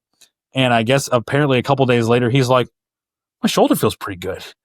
And it like did something to his shoulder to where he's like, and of course, this is an old thrower. His first thought, he's like, where's my stone? And he goes and finds one of his Of old course. stones. And he's like, I think I got it. And he could extend his shoulder. So he's like, I'm signing up. And so it was like one last glorious ride off into the sunset of throwing again. So just an awesome dude. I want to write a biography on him, honestly. I already kind of have a name for it. So I'm from a county called Macoupin County, and it's going to be the most interesting man in Macoupin County. And it's because, so he's a competitive Highland Games athlete, high level martial artist. He was a Elvis impersonator for a Yeah. significant period of life. Also does a really mean Johnny Cash and a great Elmer Fudd. Does a ton of impressions. He's very musically gifted. He's just got a crazy, weird, cool life. And I was lucky enough for him to be my grandpa. And so he had a huge impact on me, just from really everything I'm interested in. Like his 2-car garage is just full of weight. So he loved weightlifting. So he got me into weightlifting for the first time. And then started training me in martial arts. He was the reason I got into throwing and Highland Games. And so he really was a hugely instrumental part of my life. He's still one of my best friends. And then he was just really influential as a man. Once again, like similar to my dad, not perfect, but a good man, who cared well for us, and was a model of like discipline in his life. He still works out for like 2 hours a day, every day. Just gets after it and does. Now he's an example to me of he does everything he can with what he still has. Even as his Hmm. body is falling apart, he is like finding ways to push himself, even if it's like the elliptical, uh, Hmm. or it's like going to a local gym and still like putting the full stack on a leg press and just getting after it with like the Hmm. limited range of motion he can do. He's still Hmm. pushing, still competing. Um, the only problem with this is I could argue that he knows that he's changed my life, but I don't know that he knows how much. Yeah. How much I think about him and how much of the stuff I do um, to make him proud and to maybe even kind of carry on his legacy in a way too. But yeah, he was a massive influence on my life. That's awesome. He sounds like an interesting guy. I would read that book. Yeah, I will try to get that out. I've put it on his radar of like, can I just interview you like kind of like this and just ask you questions and just get your life story? Because man, it's a wild ride. There's even more there that I could digress into, but yeah, he's got a cool story. That's awesome. So then, what are you learning about currently that you could teach us? Yeah, I had to think about this one too. Um, I am learning to be a teacher. Funny enough, so I'm going into my 3rd year being a teacher. So it's Prior Lake Christian Academy is where I teach. And so my roles have changed a little bit, but generally speaking, kind of second half of my day is PE, which I love. There's a physical aspect to that, but there's obviously still a teaching component to that. Everything from preschool, 5 years old, up to middle schoolers is the kids I get to teach in the PE world. And then there's kind of my more academic classes, generally in my degrees are in theology. So like usually in Bible or history, things that are kind of pertinent to Uh-huh. what I went to school for. So, um, learning to be a teacher is really interesting because Obviously, everybody has their own way that they learn, and Uh-huh. my own educational process was different, obviously, because it was marked by my neurological disorders. But you've probably heard of the different learning styles that students have, and so learning is an incredibly difficult habit to break, of teaching in your own learning style and not sprinkling in other learning styles. So I happen to be very much an auditory learner. Like, I happen to learn well through audio mediums. Like, Uh-huh. I'm a great person to be in a typical educational facility, like in college and seminary, like lecturing, like a couple hours of uninterrupted talking. Great. Like that, my brain worked with that. I'm almost completely non-visual. Uh-huh. Meaning, if you give me instructions, like I was putting together one of my son's toys. It was like this water table. We were going to take him outside and play with it. And it was like not very many words. It was almost all visuals of like, this piece connects to this piece. I couldn't figure it out. Like, visual things do not work for me. My wife is like opposite. Had to take like copious notes in college to not, she's very, very bright, but just auditory wasn't working. She had to bring in the tactile piece to physically take notes with her hand. Even typing didn't really work. But she's Uh-huh. really visual. She's very artistic. A great artist, and she thinks in terms of colors, she thinks in terms of visuals. And so, like, we're an example of like two people that are really different, and you have all Yeah. of those kids in your classroom. And the problem is, my learning style is really easy to do as a teacher because just lecturing is the easiest thing to do. You Uh-huh. know something about the topic, you have your information, you have your learning target, you communicate the requisite information, you test over it, okay, move on. But there are some kids that are going to catch that, and there are some kids that are equally as intelligent as those other kids, and that will go right over their head. Uh-huh. Um, and so learning your own is really important. So learning, how do I learn? How do I absorb information? And then how do I communicate? And so one of the big parts of our professional development, my principal that I get to work for is really great at educating teachers. That's part of his role, is teaching teachers essentially to be better teachers. And he's done a lot of research and study. And one of the biggest pieces of educational efficacy, it sounds simple, is teacher clarity. It's like, oh, the teacher is clear on what they're saying. And that sounds simple, of like, yeah, communicate clearly, but there's a lot to that. Like, student friendly language, like making sure you're talking at a level that they understand, but not just a level from an intellect, but like even in tones that they Uh-huh. understand. But then also, teacher clarity involves understanding that me just droning does not necessarily mean I'm clear, even if I'm articulate. Uh-huh. That's the problem, is like, a lot of teachers are bright and they find it pretty easy to clearly articulate their thoughts. And they think that's enough, but it's actually not enough. Uh-huh. You need to be very creative and think, how can I incorporate other learning styles, be it tactile, visual, combinations of them, into my teaching in such a way that I can care for all the students that I have around me. And so I'm very much learning to be a teacher. I'm still brand new and learning, but that's the thing I'm trying to learn, and what hopefully could teach some people a few things. That's very cool. No, Yeah. So I've done facilitation for like the past 11 years. So cool. at Ah, different companies that I've done. So mhm. what's really interesting about that too is, have you ever looked at like the retention pyramids? I've heard the language. I don't know Yeah. if I could tell you a lot about it off the top of my head. Yeah, it's kind of fascinating. Mhm. So, they talk about how people retain information, and Sure. really people audio and visual is literally only like 5 to 10% of retention Yes. rates Okay. So of what you I've give. been exposed to this before. Cool. Yeah, yeah, which is interesting. So it's funny, the highest retention rates on the pyramid are actually teaching others or practice by doing. So what I used to do in a lot of my training sessions is I would ensure that there was always a segment where, almost like a teach back, if it's possible to include, but always practice by doing something, like put it into action, role play, do some activities, Love it. do whatever it might be. Yep. And you'd be surprised how much that helps with that retention piece. Because yeah, audio and visual, I was surprised when I looked at the numbers. I'm like, wait, they're only retaining like 10%. Like Mhm. that kind of sucks. Right. you you know? It's crazy. And Yeah, because it's easy. You yeah, feel that you're so clear, and you exactly. probably are. Your language is Yeah. probably clear. Yeah. But that does not necessarily mean that everything is getting across, and you're assuming that your listeners are really engaged.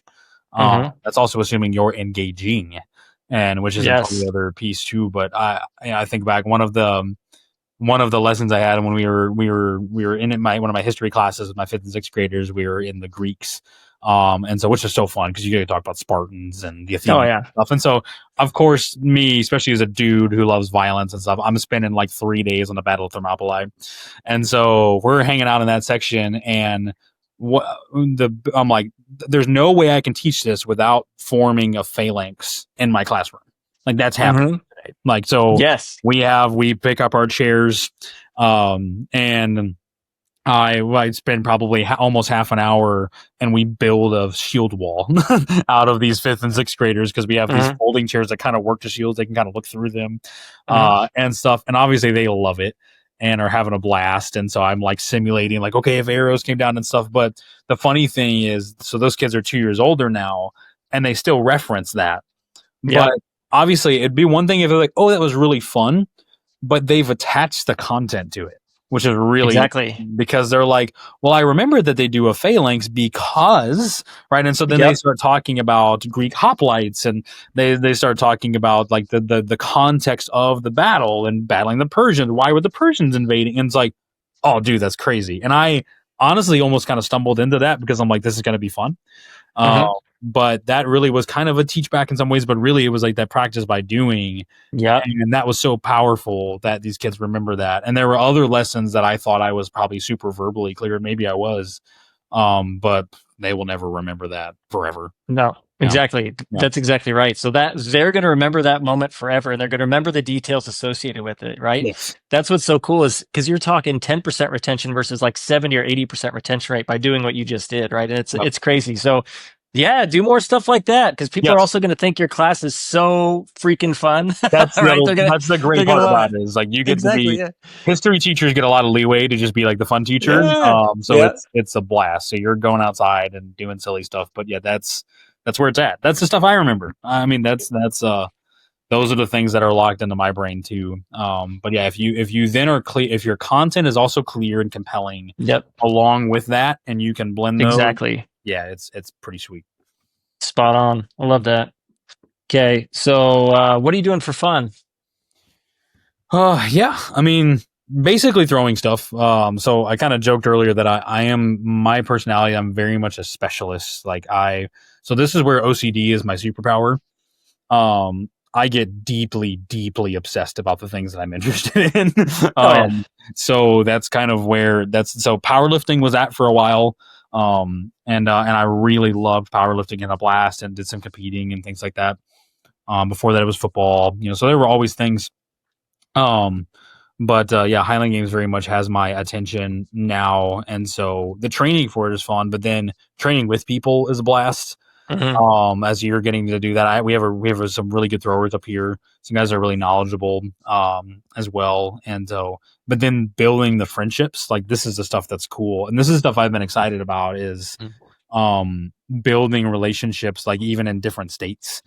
So for example, Josh Veach, who's from lives in Iowa, who competed down at Kirksville with us, he's coming up to McAllister, which is the Highland game we're having the same day as Chatham. So I already know, like, oh, dude, one of my buddies is coming up, and I have some of these other guys coming in from out of town. Guys from Wisconsin are coming in and stuff, and like that's the best is the camaraderie and the making fun of each other and them telling me I suck because I'm throwing farther than them and all of that stuff is like so much fun. And me telling them to get better and try harder, which is my favorite thing with Chip all day at that Highland game was I just kept telling him I'm like my cue for you, and I would set it up like I was gonna give him some secret, and I was like, so I want you to really think about like just try harder. And he was like, "Come on, dude!" I'm like, "Just try harder." That's my cue. No, it's not like sweep the ride or do anything technical. Like, no, just try. But like that kind of stupid stuff is the best. So outside of that, I play like the occasional video game, and stuff. But really, as far as outside of work and serving at our church, I train some of our high school boys in weightlifting, which is awesome. And then I train myself, like both in the weight room side, which I still love the weight room, the lifting side of Highland Games. And then I throw stuff whenever I possibly can, and try to fill out my calendar with competing. The goal, there's a couple goals. Going pro would be sweet, but really, I want to go to Scotland. I would love to go compete there. I've thrown with two guys now that have done that. And so they've even kind of given me a little bit of the tips, and because you can make money competing in Scotland even as a non-pro. Mm, It's a different system. So there's games week, like times in the summer where they have competitions in all of the different Scottish towns, and you basically can roll up, and it's a more of an open style competition. So there's like a cash prize payout for per event. I think it's usually for like first, second, and third. And so if mm-hmm. you're pretty competitive, you can make some money. And one of the guys I was talking to, he's now a pro, Bryce. He's out of Utah, really good thrower.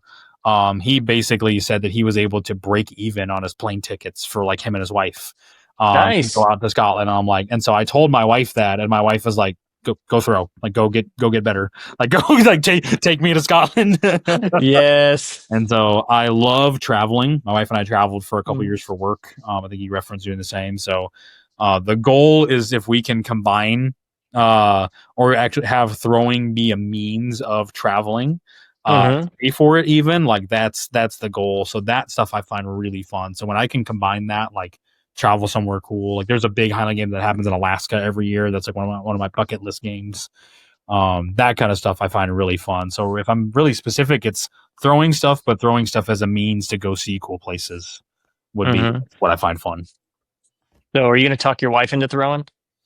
I've worked on it. She does some competing. She just did her first deadlift competition post having a baby, which was pretty awesome. Nice. It was just like a week or two extra after Kirksville. She did great.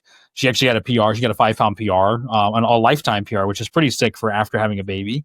Mm-hmm. So she's really strong. And I'm so fascinated at how she could throw because she's not only naturally pretty strong and she's a good athlete. She was a college soccer player. But she in high school played softball and she was a third baseman. And from talking to like some of her friends and her dad, she was known for having like a cannon for an arm, like third baseman. That's important, to throw hard. And Mm-hmm. I've played catch with her. Like I've thrown a football around with her. And that's actually part of when we met, the first couple of weeks of college, like there was a football in the gym and we just started throwing it around and she stung my hands with this like tight spiral and it popped my hands and I was like, I found the person I'm going to marry clearly. And so like I want those Yes. genetics for my child, but so she right now is not super interested. Part of it she's caring for our son. He's Mm-hmm. really little. Uh, I think I might get her there, but I'm also totally okay if she doesn't, because like Mm-hmm. powerlifting is I think the most interesting to her right now. But she loves going to the games, but it won't surprise me if at some point she dons the kilt and gets out there, which would be really really fun. That's pretty sweet. I was just thinking about you saying traveling and throwing. I was like, how sweet would that be to both of you be throwing and Oh, traveling? it'd be so That'd cool. be sick. Yeah, Yeah. there's some people that do that. There's a Rick Simmons is his name. He's a really high level amateur. He's coming to Amateur Worlds this year. I've never thrown with him before, but we've interacted a little bit on Facebook Messenger. And like I think he had a YouTube video or a YouTube series where I don't know if it was like him and his girlfriend. I don't know a ton about them, but they were like a couple that Mm-hmm. posted Highland Games content. I'm like, that's pretty cool. That's sweet. Yeah, that's the dream right there. So yeah, I'm not sure.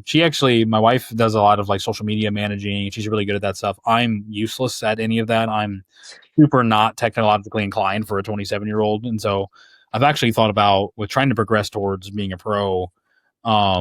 My seeing if she would help me like run an Instagram account or something where I just like post throws, and I do Mm-hmm. like talking and I like teaching, so I've also thought about a YouTube channel Yeah. where I maybe just post my training and then like commentate. There's other guys, there's some pros that do that right now.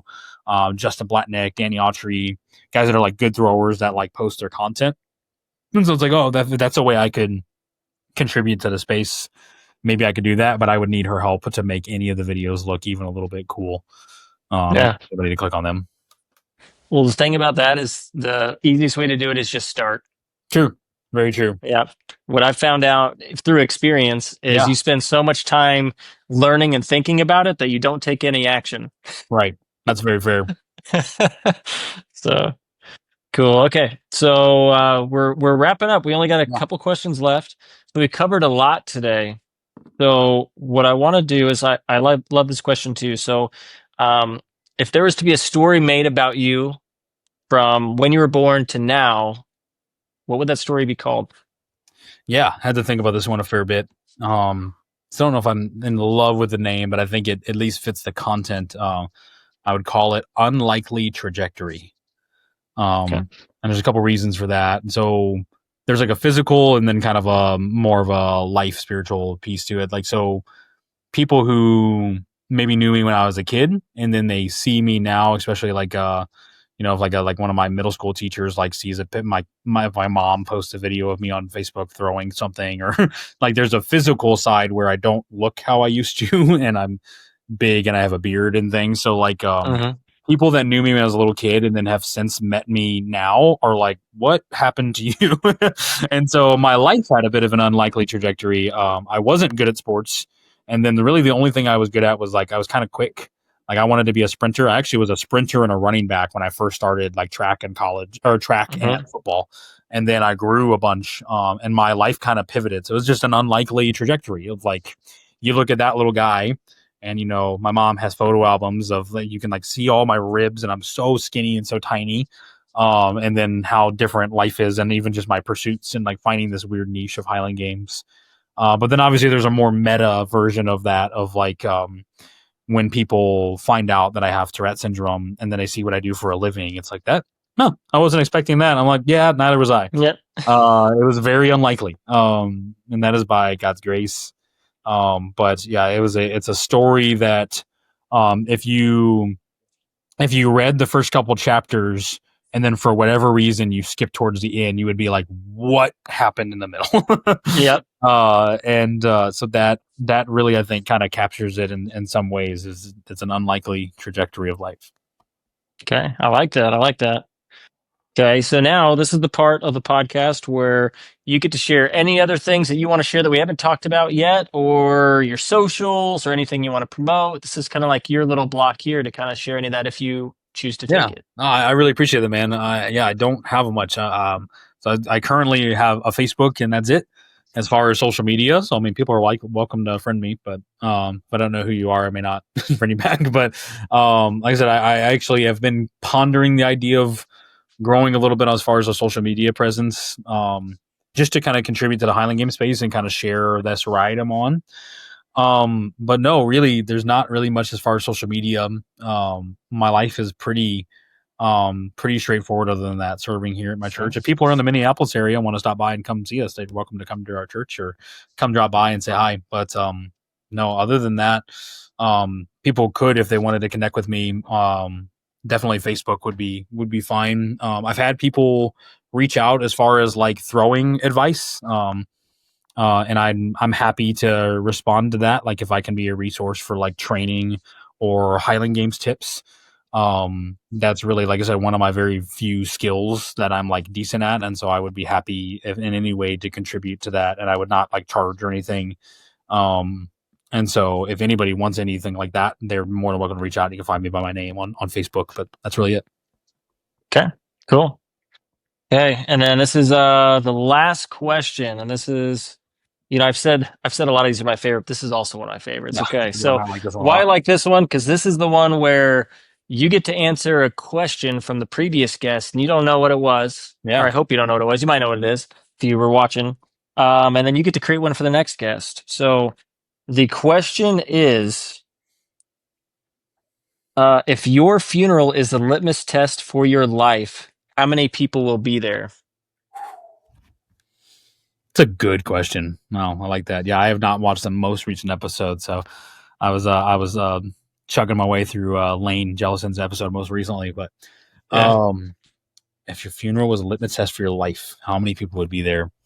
I think a funeral is a litmus test for your life. I don't even know if it's an if. You don't even have to make that Hmm. conditional, but Yeah. it is in a lot of ways. I kind of live in that world actually. Like I'm helping run a funeral tomorrow. I'm not speaking in it, but like that's my world working at a church.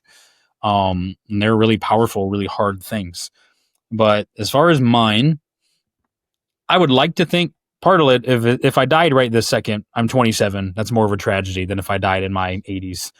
So you Mhm. probably would have a few more people show up, simply by virtue of it would be hard. Because Mhm. it's someone who you don't expect to die. But I will say, by God's grace, there's been a lot of people just involved in my life that I love and care about, between family on both sides. But then I imagine there would be a lot of people from my college. I went to a small, little, tight knit college, a Bible college in Iowa, that I loved a lot. And then between that and my church here, which there's only a couple hundred people in my church, but um, I imagine, I don't know if I could stick a number on it, but I imagine it would Mhm. be, there would be a few bit of people, and some of that's just by virtue of the life I've gotten to live. It's very relational. I mean, even Mhm. the world I live in now with teaching and doing ministry is all about relationships. So it's like I believe that my role is helping point people towards having a relationship with Jesus Christ, who died for them. And so, one of the means of that and helping each other towards that is obviously having deep relationships and deep conversations with people. And so, in a really great way, that leads towards a lot of friendships. And so, I'm really blessed in that way. So, is it a litmus test in my life in terms of how great I am? No. Um, I'm not really as special as I like to think I am, but I do think there would be a fair amount of people there. Good. I like that answer. Yeah, Okay. that's a good question. Now what question are you going to leave the next guest? Yeah, it's a little open ended. Thought about this one a lot too, but my question is, how do people change? Well, I'm fascinated by that as a person, and a lot of my life is about change. So I just would love to hear someone else give their take. How do people change? Okay. So I'm writing that down now. While I'm writing that down, Cool, what's your man. answer for this? Yeah. There's a lot that I could get into, but I do think, and it seems to be a theme even that comes up a lot in your podcast, is struggle and suffering are a piece of it. Uh-huh. I do think a lot of people's life pivot points have to do with some kind of suffering. Uh-huh. And so, struggling with something, and for the better or for the worse, responding to that thing, is one of the ways that really can terraform you as a person.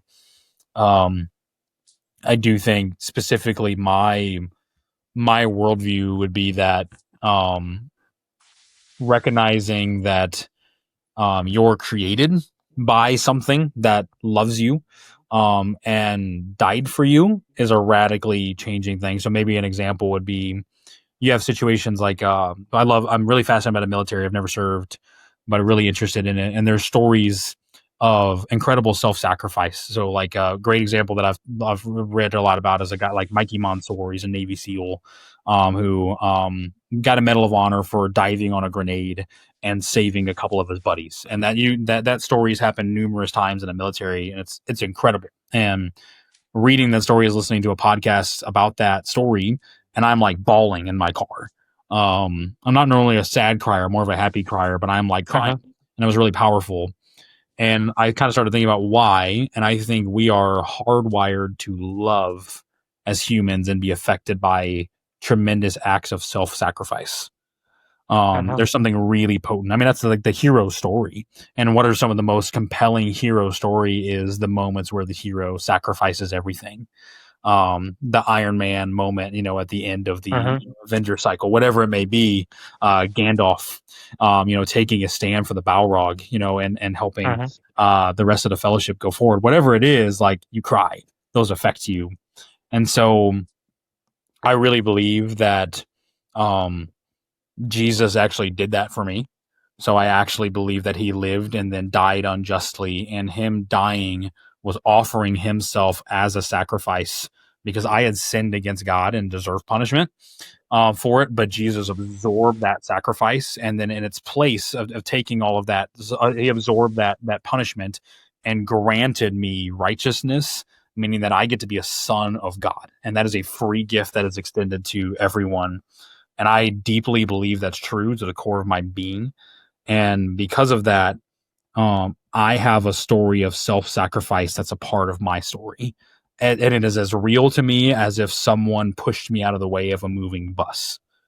It feels that visceral, Uh-huh. that real, because I believe it is true.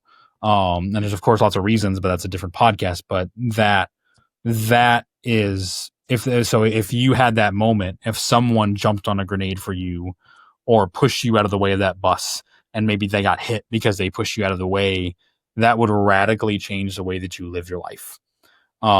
And that is true for me.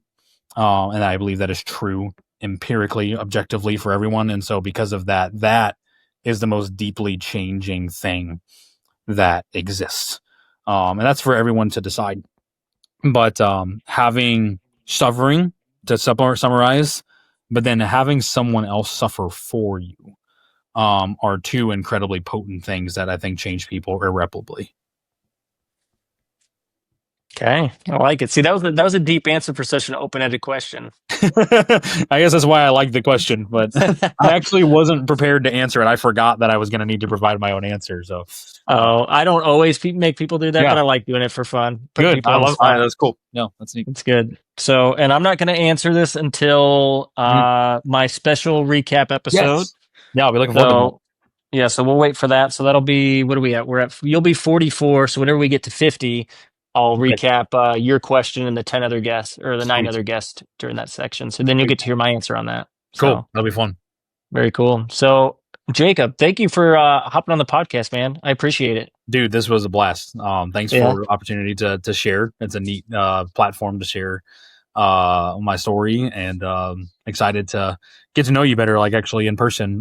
Yeah, we're at least currently not throwing in the same class, and if I'm just gonna be honest, you can get to heavyweight much easier than I can get to lightweight. So if we're ever gonna throw together, you might have to eat a cheeseburger that night, or we'll just say hi to each other as we walk past or something. But I'm looking forward to exactly. actually. I definitely will plan to try to find the next comp that I can be in you guys' neck of the woods, so we can hang out more. Yeah, that'll be good. So yeah, so stay connected for sure. Yeah, yeah, that'd be great, man. Keep me posted as far as games, and even if I can be a help as far as like finding other comps and stuff too around, or training or whatever. Let me be a resource, and I will definitely be picking your brain on things too, especially if I delve into the social media world. I might have to pick your brain a little bit too. Hey, I'm always game to share. So you're a teacher, I'm a teacher. Yeah, So I, yeah, I live for that stuff. Like, oh, you want to let me teach you something real quick? Yeah. cool, man. That'd So be I'm awesome. totally down. Okay, cool. Well, thank you so much, Jacob, and I'll catch you later. Okay. Yeah, thanks for having me, man. Okay. See ya.